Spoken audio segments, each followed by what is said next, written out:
If you have an interest in horses and love learning more about horses, the horse industry, teaching, or even managing your own horse business, then you're in the right place. We would love you to join us on our mission, which is to improve the lives of horses around the world through the education of riders, handlers, and trainers. So get comfortable, listen in, and enjoy. This has been another episode sponsored by Online Horse College. If you haven't had a look at the wide variety of equine-specific accredited courses, then go to onlinehorsecollege.com and I'll see you over there. Our conversation at Horse Chats today has been brought to you by Equitana. Equitana is now celebrating 20 years of bringing Australian horse lovers everything they love, including equine entertainment, exhibition and competition. So join us on the 15th to the 18th of November in the heart of Melbourne to witness a packed program including full flight, dressage freestyle, All-Star, The Way of the Horse, and an Australian show jumping record attempt which has been held for almost 39 years, as well as the best equine retail therapy and more shops than Melbourne Central.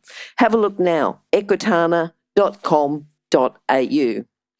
We'll bring our guest today, which is Tracy Stead. Now, Tracy has worked in a variety or managed a variety of equestrian centres, both in Australia and overseas. She's managed up to 36 staff, so I'm sure we'll have lots of questions for her today. Tracy also is a coach, a rider, a competitor, but in particular I'd like to talk to her about managing centres. Now, Tracy, how are you today? Oh, very good, thank you. Good. So, Tracy, I talked to you before, but your favourite quote, what have you got for us, just so that our listeners can get to know you a little bit better? And often people can do that just by a quote or something that they'll say. Train with intention. Yep. And with that intention comes the commitment to give the horse more confidence and trust. So it's very important that when you go into training with a horse or even training with a rider, that, you have got intent about what you're about to do. So planning what you're about to do and following it up. That's the big thing. Horses find it a lot of confidence in you when you actually come across that you do know what you're doing. So it's, train with intent. Okay, so the confidence that you've got is going to give the confidence to the horse, of course. Exactly. Yeah. Tracy, tell us a little bit. Now, normally we'd start off with a memory, something a bit, that just was an early memory for you, an early lesson perhaps, and a lesson in what to do or what not to do. What have you got for us? What can you tell us? I suppose the early lessons that I've had is, basically one of the big things was I trained with an old breaker which lived at Cateye in west of Sydney there. And he was an amazing man because he was a man who really could read horses. Mm-hmm. And what he taught to me, one of the biggest things he taught to me is, one thing he's always stressed was safety first. But the other thing too was to always make the horse feel very, very comfortable and to always make the horse feel that there's a place that it can go to feel comfort. But, at the same time, to be intentional with what you're about to do and to form boundaries. That was probably one of the biggest things he said to me was, you need to form boundaries with these horses, but also have a lot of empathy in you so that you can show the horse when it's done the right thing. It was good that you got to work with him, when you were younger, because sometimes people come in and it takes them a little while to work out that you can work with empathy. And a lot of the training systems that you've said, sometimes people go through a bit of a rebirthing almost. They learn one way and then they've got to turn around and learn another one. They just say they wish they'd learned it when they were first starting. Yes, that's right. I think what we find most difficult now at the moment is that we haven't got some of these older breakers and trainers that we can sort of go and work with. And I think a lot of people are missing out on that actual beginning stuff. And I think, like with this particular breaker that I used to work with, sometimes they wouldn't break their horses in and even touch them till they were 4 years old. And I learnt a lot about how the horse actually deals with that. And I think for people starting off, it's good for them to do some ground control work. And I think it's super important for the horse to build confidence with that person too through ground control work. So I was very, very lucky in my life, and I look back at, and sometimes I take for granted, but I must say it's actually held me, through a long time with me working with horses. So it's been a very good foundation for me. Yeah, yeah. And I'm just thinking, because a lot of people when they first start with horses, it's pretty much about the riding lessons. Like, let's get on, let's ride. And their first real communication with the horse is as a rider, not necessarily just forming that bond, getting that relationship, getting any sort of communication with them while they're on the ground. Yes, that's right. I find that a lot of people have basically, sometimes when I go to them to, help them with their training sessions, that they actually have not much of an idea of how to, if I say, work with the horse on the ground. Yep. But they could be very, very good riders. But unfortunately, they've sort of held that little bit back because of the fact of actually not being experienced enough to take that horse through. So they feel that they're confident enough to actually teach that horse on the ground. But once they're in the saddle, they feel quite confident. So one of the things I like to try and train is to make sure that you are very confident on the ground with the horse and have tools that actually help you with controlling the horse. Mm-hmm. There's always going to be a time when the horse feels in a compromising position where the horse, looks to you for that trust, looks to you to say, what should I do in this situation? You need to be there for him. Yep. So that's one of the things that I like to train. Okay. And when you say tools, tell us a little bit about that as well. Otherwise it's like you're giving us almost a bit of a hint that there's something there, but then we're not following through and finding out the extra information. Okay. So basically when I say tools, it's probably an open word that I use to say, like, how do I stop this horse? How do I back this horse? How do I laterally change this horse? How do I turn him? How does he understand when I want him to go faster, slower? When I want him to stop and just sit there and just stay still in his rectangle. So basically it's a matter of that doing all these different things, you have to have certain cues that actually ask the horse to do these things. So it's important that I always sometimes say it in an open way of saying you have to have a little toolbox and you have to have a few tools in that toolbox that you may need at the time of needing it.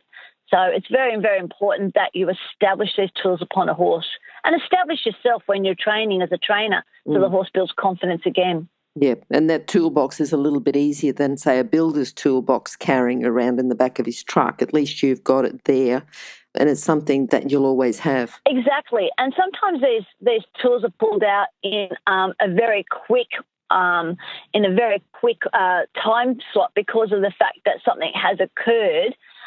Maybe you had planned to say just walk the horse down the paddock, but unfortunately at the time of walking the horse down the paddock, something has occurred to frighten the horse, and now you need some tools on that horse to get the horse back into trust with you so that you can continue the walk down to the bottom of the paddock. Yep. Now, Tracy, your career with horses, was that something that was always going to be, or was there one particular moment that you thought, I'm going to work with horses, I'm going to have a career with horses? Well, family-wise, my family was in horses, as in my grandparents' side. So in my grandfather, we had horses there. But unfortunately, and even one of my great aunts actually showed up at Sydney Royal. But when it come down to with my mum and dad had no horses, and Dad had horses when he was young. Mum was around horses, but they never had horses. And I was just one of those kids that as soon as I saw a horse, I had to touch it. I had to go and see it. I'd send my parents absolutely crazy. So, and then eventually Mum realised that maybe I might just be okay with a horse and maybe one horse would be okay. And but in the end, we had probably approximately 30 plus horses. So, yeah, I slowly got around them to build the population up. So, yeah, so it started off, it was always inside me. I absolutely adore horses and I love horses, very, very passionate about them. Yep. And, even at this stage now, I feel like still that little kid who loves their horses. So, it's always been with me. So that's how basically started off. Yeah. And there's lots of people who come on as a little kid that just, it's almost like, a problem with the genes or something. You're born with it and you just have to be there. But you've had large numbers of staff that you've employed. What else are you looking for? Are you looking for someone that's got that? What other core skills, character traits, things would you be looking for when you're employing someone? It has to be that someone has the passion to do the job because it is really hard work. it can be very patience grinding because the horses, just working with horses themselves, you're working with all different personalities. And I mean, the weather can be annoying, et cetera, So we have to have someone who's got really good patience, that can show good empathy with the horses, and they really do have to have a love for it. I wouldn't particularly want to employ someone who was just doing it for a job, because I don't feel that the horses, truthfully, the horses would feel that they're only there for nearly that, not there for them. So it's very, very important that person is very honest to the horse. Yes. And I think the good thing about you tell me what the best thing about working in the horse industry is. The best thing about working in the horse industry is I get to work with horses every day. And so that's basically, my number one love, and it really is. It goes beyond anything else. But working with the horse industry, it also opens you up to a lot of other things in life, and that is meeting people from all different walks of life, because you'd be quite surprised how many different people do get to, have got a love for horses. But also to, I suppose you might say, that the love for getting out and being in different venues all the time with the horses, sharing your love for horses. So there's a lot of good things about the industry. It really comes from, though, how passionate you are yourself. So if you're very passionate about it, it'll take you to amazing places. It's taken me to amazing places in this world. So, for what I've done, I'm very, very glad I went down that pathway. Yep. Because when you said about someone doing it not just for a job, because people who do things for a job are just looking for a bit of money. They're just saying, I just need to do a job to get paid at the end of the week. Whereas with horses, it's more than about the money. It's about everything else, not just the money. And it's often about things that money can't buy rather than just having it as a job. Exactly. I mean, us in the horse industry who are professionals within the horse industry, there's a lot more to our job than just going out and just training horses or training people to ride horses. We have, at night time, we have phone calls coming in to talk about horses that we might have assessed for potential buyers. We might have people selling horses who want to look down the pathway of, how am I going to conduct this sale? I have people who ring me and say, today this happened, what am I going to do? So there's lots of things involved in the horse industry past what some people just see, and that is us maybe riding horses or training people or training horses.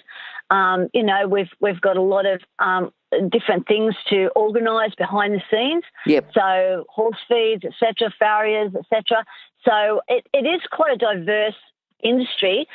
It does involve a lot of time-consuming work, a lot of work you don't get paid for, especially professionals. But I think sometimes the biggest challenge is working with the many personalities that we have to work with, and that is inclusive of riders and people who do tend to, work around the industry, but also to the horses that we have to deal with. And a lot of times we work with a lot of damaged horses, and and they can be quite consuming of your energy. So, there's a lot of things there that need to be considered when you work in the horse industry. Yep. I'm thinking about people and horses who've influenced you, and I know that you've said about the breaker you were working with. Is there anyone else that do you think that's really helped you? Because I'm thinking about the challenging horses, so I plan to ask you about the challenging horses as well. Well, I suppose in summary, when I first started working and, I decided I was going to get more serious, I actually started working with Simon Cale, which comes from Foxground down in New South Wales. And Simon was a great influence on me to start off with, and he still is. I still work with Simon here and there, especially being an EA coach. We've got to do our clinics a lot with the level 3s, and Simon's a level 3, so that's what we do. I was very lucky to, I was riding a lot of horses for people, and I was very lucky to ride horses for Anne Barber, and Anne Barber put me onto a very good coach called Warwick Cousins, and Warwick Cousins was a direct student from Alias Podusky, and Podusky was one of the best masters probably, or one of the greatest masters in the world for dressage and training with horses. So I was very, very lucky as a young person to start working with Warwick, and who's trained me a lot about how to train a horse and how to get posture, etc. When I was in my show jumping career, and one of the people who influenced me a lot was, it started off where he taught me my heart and soul, and that is Dale Priestley. And then I moved on to people like George Stanner, Robbie Stewart, who was fantastic for my posture, and a few other coaches that really were there for me in different ways. So I used to attend clinics and, of course, take home the information that I needed. But, the people who really shine through for me are those type of people. And at the moment, one of the people that I work with is Jose Mendez. And Jose is a fantastic person with lots of empathy. So, and they're the people that I tend to sort of work my circle around, is the people who work with me and like me, in the sense of that, we work with empathy and we work with building confidence with the horse. We're not here to try and bully the horse. We're here to try and get the horse to have lots of confidence and trust in us so that we can move on to tomorrow's lesson and feel very confident and happy about it. Yeah, yeah. And you talked earlier about horses that have been damaged. And I'm just wondering, is that about a horse who's influenced you the most within your career? Is it the damaged ones that you work with, or is it others that you've worked with? Yeah, I look at this. If I say, what am I working with right now? I work with a lot of horses just off the breaker. So Yep. I take the horse from the breaker into a horse that you can ride at a competition.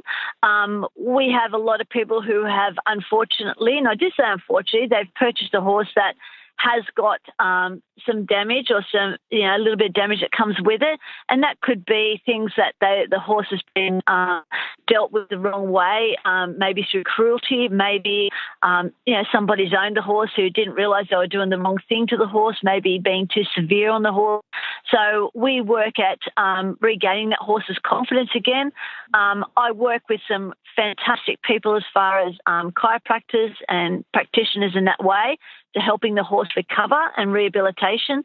So we have quite an advanced sort of situation happening where we do want the horse to recover to the best of our abilities. Now, in saying that, not every horse is going to recover 100%. And some horses, unfortunately, have too much muscle memory and too much memory of some of the things that have gone wrong in their life to let go. And as we know through people can be exactly the same.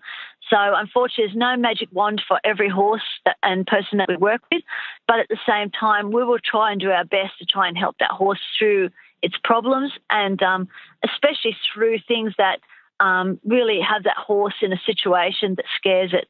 We really try our best to try and do that. So I'm working with a lot of competition horses that are well into work, and pleasure horses, dressage horses, show jumping horses, team sorting horses, and basically the general pony collar horse. So, yeah, quite diverse.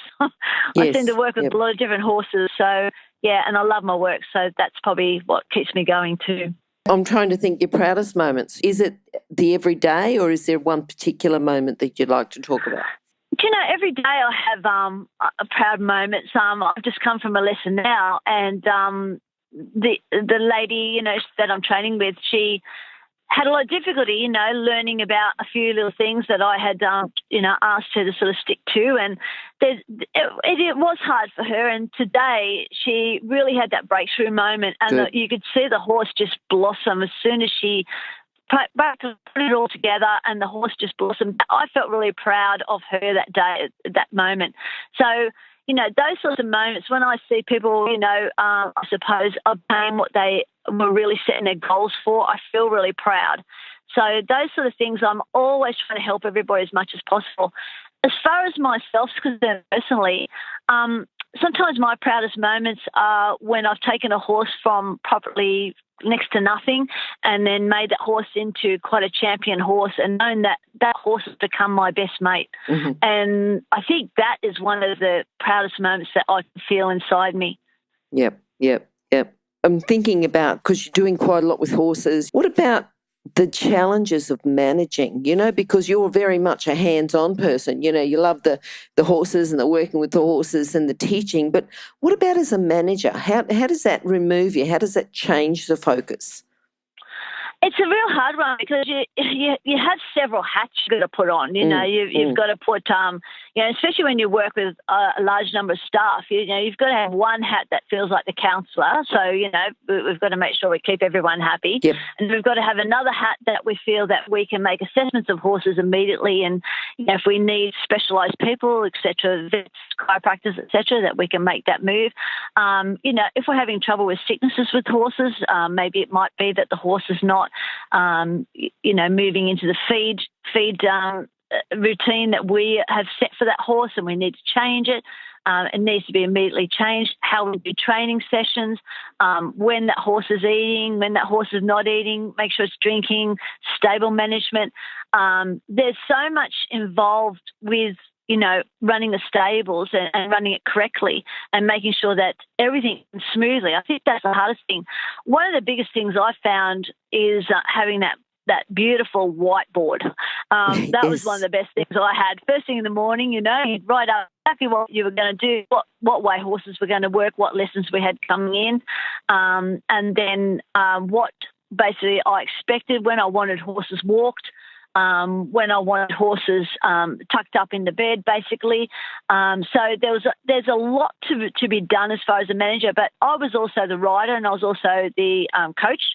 So it sort of made it very, very hard. You had to have your head in 20 different ways, but that's all about being a good manager and being able to basically put your head into that area that's needed to be at the time.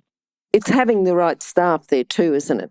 The right staff there to work with. Absolutely. I think one of the biggest mistakes that people make is that you could have the best staff in the world and they could be quite knowledgeable, but you've got to make those people feel special as what you make your horses feel. And you've got to make those people, another thing too is don't stop training them, because every time you train them to be better at what they do, they are being better for your horses. They are being better for your business, and they're being better financially for you. So the biggest thing that I can suggest to anybody is that when you do have any staff, I had people who were actually raw to horses. They loved the horses, but they were raw to them. So I actually trained them from step go, what they had to do, how to bandage, how to do this, how to do that, things that sometimes the average horse person takes for granted. Now, what I did want to make sure of, though, is that my staff were fed, they were watered, just as good as the horses, because you can't do anything with staff if they're tired, if they're hungry, and if they're thirsty. So, it's an overall issue that everybody needs to be looked after, so the best of their ability is being used. Mm-hmm, mm-hmm. Good. So for people that are coming in to manage or even just start to manage staff, even just for that, their first groom or their first person to help them, what advice have you got for them? I would say to them, because every stable gets run differently, and it does depend on who actually is running the show. So make sure that person knows the routine, how the routine works. And like I said, go back to that whiteboard, write down everything that you need to write down, because then if you just tell people something, and sometimes we forget, we tell them 10 things and they only remember 2 or 3. And so if you write that down for them, they can go back and tick that up. But make sure that they know how you like things done, because if you want horses fed at a certain time, if you want horses bandaged a certain way, train them to do that. Spend the time. Put away also to a day a week where you just train your staff. You'll find it more beneficial for your stables in the end. Okay. Yep. If you're an equestrian coach or a horse riding instructor, or even if you aspire to be one, have a look at the free video series for horse riding instructors on the Horse Chats website. Go there now. Have a look. horsechats.com. Yeah, I think that's good advice for anyone, and even those just coming on for their first member of staff, that they can then keep those tips and use the same for their second member and their third member and their fourth, until they actually go up and get a team of, 36, or, they build their team from that. Exactly. And what you've got to do is also have team leaders. So you've got to be, if you've got, say, up to 50, 60 stables that you need to look after, of course, set them up into an area where that team leader, with the staff that associate with that team leader, that they actually work that area. Mm-hmm. Of course, I always used to say to them, make sure that your eyes are everywhere, because another group might have who maybe runs stables, let's say Block B. They might be running Block B, but maybe someone didn't see a horse down the bottom of B that's having trouble. So I always train them to keep their eyes open. But that's a good thing to put across too. If you've got a lot of staff, is to make sure you have team leaders within that staff that help manage within. So it's like micromanaging within that staff members. And it is very important to know that team leader also has a very good personality to be a team leader. I'm not here for team bullying. I'm here for team leading. So that person, I want to make sure he's actually helping others in their learning capacity. Yep. No, that's great advice. Okay, Tracy, what about a book just to help people with their education? It could be one on training horses. It could be one on training people and leaders. I think for the horse side of things, Neil Davis has brought out a really good book. Basically, it's based around honestly, you could be a person who's just starting out with horses. And Neil really explains how to be honest to the horse, how to be true to the horse, and basically straightforward little exercises that the average nobody could do. And I think if you really read that book really well, then that would give you a really good ground, if I say foundation for you to start yourself off. There's a lot of people in Australia, this is a big thing I found, in Australia, it's such a big country, and we don't get that hands-on as much as sort of smaller countries. So unfortunately, sometimes, we might have a book that we refer to and might, lucky now we've got computers. And when I was growing up, we never had computers. We couldn't Google something. We certainly couldn't YouTube something. So we just hung on to people when they come back from overseas and found out what they knew. But these days, you have got some great resources to go to.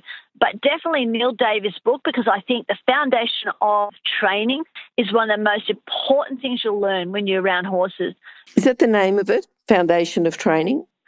No, it's, I'm sorry, I'm sure it's just called Neil Davis Training. Yep, that's okay. We can have a look for that. Yeah, that book is actually such a good book as far as, just getting that absolute training foundation down. And it helps you. Also, what I like about it is he also addresses problems. So we all have problems.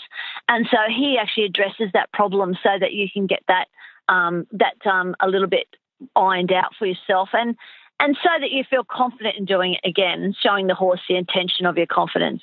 And remember, you can find all the books recommended by our guests at horsechats.com/books. You can have a look at the guest page for the individual book they recommended, or just look at the recommended books by order of popularity at horsechats.com/books. All right, Tracy, what are you looking forward to now? What I'm looking forward to in my future at the moment now is I'd like to still keep the team of competition horses flowing through that we've got. Yep. Now, when I say team that we've got, this involves my clients, their horses. I do a lot of hands-on. I go to competitions with them, so we do a lot of hands-on. I want to get my clients up and running and up into higher competition levels as they progress. And I want to make sure that they are really established before they move up. We want to we've got some young horses being bred at the moment with certain clients, and those clients are now, working on younger horses, older horses. They're getting broke in at the moment, so they're going through all their breaking in. So we're trying to sort of look into the future of having some very good performance horses bred and then moving them onto the competition field, hopefully having them go very well, and then moving on to their new places of residence, so new owners, and then also to building confidence with those people coming through. But it's, for me personally, I like to work with, for me, I've got my own horses, which unfortunately they probably get the least work half the time. But because they are they're so strong in their establishment, they're very good horses. I really do enjoy them. But I must say, one of my biggest loves is getting out there with other people and seeing them establish themselves. I was very lucky. I competed so much when I was younger, right to my 30s, and it was quite intensive. And being overseas and working overseas, it was quite intensive. So I don't mind sitting back a little bit and watching now my clients go through that with them. Yep. And so my big plan now is to make everyone feel very, very good about what they're doing and to love what they're doing, be passionate about what they're doing. Yep. I think that's just a dream, isn't it? That's just looking forward to continuing on with what you're already doing. Oh, that's exactly right. I've been very lucky to do this for a long period of time in my life. And, look, there's going to be times when people in the horse industry and doing something that you passionately love, don't think that there's times where, we don't wake up in the morning and go, I just don't want to see a horse today. You get that for about 5 seconds, then you see their lovely faces and you just can't wait to be back in with them. But you do need to give yourself a break. I have suffered burnout. It's really easy in the horse industry because it's such a demanding industry and it's so physical. It's such a physical patient and career to go into. So I think one of the biggest things I can say to people in the horse industry too is make sure you take that break. Yep. Give yourself a break, get away from the horses. Because then when you go away from them, that 5th or 6th day, you are looking for them. You just, if you're really passionate, you just can't wait to get there. You see a horse while you're away, poor horse. Yes. Yes. And I think that's something that's different with the horse industry to other industries. People go on holidays and they wish it was longer. Horse people go on holidays and they want it to be a bit shorter, so they can go back and get into it. Yeah, that's exactly correct. We're sort of, we know we need that holiday, and half the time we force it upon our body to give our bodies a break. Yep. But I'll tell you now, even now, I always stir up all my clients, and I always say, if somebody put a vet check on me, I definitely wouldn't pass. but I might pass in soundness in mind, but not soundness in body, sure, I think. But sure. Yeah, still, I'm still riding a lot of young horses, and I'm still riding a lot of damaged horses and bigger horses, etc. And so, there is a long-term, a longevity in horse riding, and also to keeps you super healthy, it keeps you super fit. But one of the biggest things I want to also say is when you're around horses, please remember safety first. Safety has to be your first priority. A lot of people are hurt with horses. I've been hurt with horses myself personally, and it's just been a situation that's occurred that was out of my control. But if you can control the situation, please keep that control there, because safety first is very, very much so a priority. Yep. And it often only takes another couple of seconds just to do something, to put something in place to make sure that it is safer. Oh, that's absolutely correct. It's sometimes you just think, it'll be right. I'll catch that horse without the head collars, put a rope around its neck, and all hell breaks loose. And that's the only way to put it. If you would have put the head collar on, nothing would have happened. So it's always think about Murphy's Law. What will be, and I think that will probably keep you a little bit safer. But it's very, very important that you do put safety first. Yep. And I think the more for you, and even through management of, and that's one thing I want to say, management of people with staff, etc., on big equestrian centres, make sure that you put your staff through safety courses, and make sure everyone knows CPR, make sure everybody understands how to perform that, because things can happen in a split second, and while you're waiting on emergency crews to get there, there's something that can be done while you're waiting. So make sure your staff knows how to go through safety courses, and keep running them through your place all the time. Be consistent about making sure that staff is well trained in that area. It only takes a moment too, if you're a good manager, to be walking past someone that's not doing it correctly, to remind them about the correct process, and then it only takes a second, but you've just got to keep your eye on all the staff all the time. Yes, that's correct. And it's got to be, really it comes back to you as the manager. So if something's really going wrong within those stables, you've really got to ask yourself, what did I miss?